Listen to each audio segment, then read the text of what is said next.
Today we hear the story of the loaves and fishes, and how many of you heard that story before? 30 or 40 times? But the beauty of Scripture is that every time you hear it, you can hear something different in it. You can get a different insight in it. If you think about this church, as large as it is, it seats, I think, 1,300 people. It's bigger than the cathedral.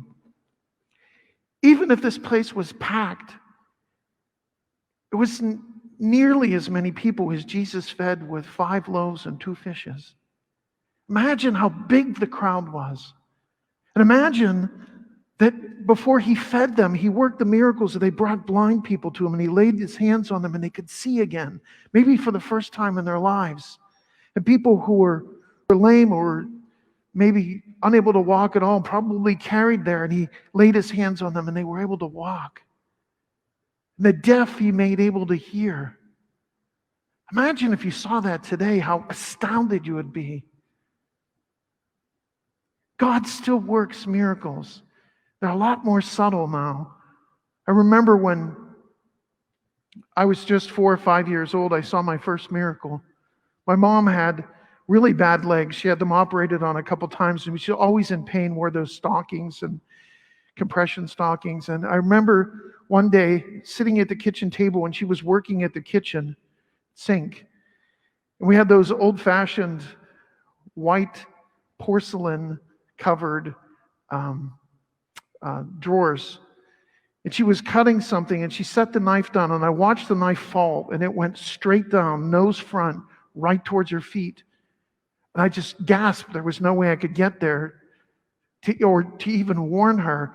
That knife did a turn, a 90-degree turn, and stuck between 2 drawers. 4 or 5 years old, I recognized that was a miracle. You could drop that knife 3 million times and it would never do that. And it saved her leg, her foot that day.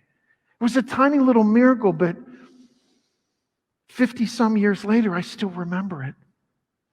I was driving yesterday and saw the snow all flocked on the trees and thought how beautiful it was, and it reminded me of seminary when I was with a young man who was from Bogota, Colombia. He had his PhD in philosophy. He was brilliant. And I was taking him to the airport, the Pittsburgh airport, to take him home.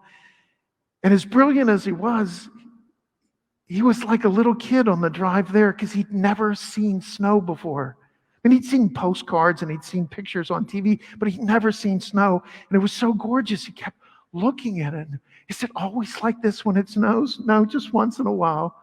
It depends upon how wet the snow is and how the wind blows. He said, wow, how beautiful it is. And he drank in that miracle.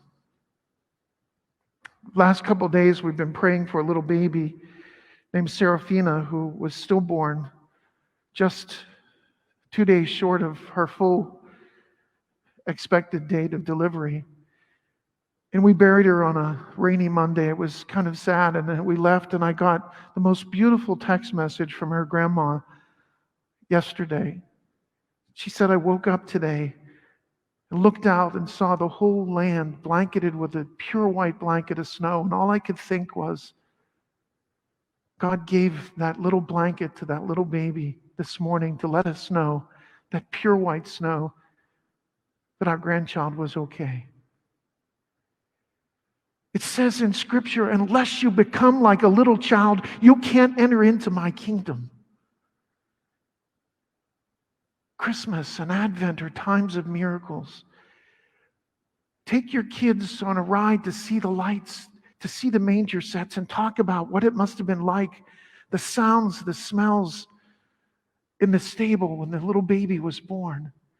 Take this time to rekindle in their eyes that childlike innocence, awe and wonder, and bring that wonder back to you with church. That every scripture passage you read from now until Christmas, that you insert yourself into those scenes. Become like a little child again, filled with awe and wonder at Christmas. Not at the trees and the tinsel, but at the thought of a young girl giving birth to a little baby in a strange land, in a strange barn, in a strange manger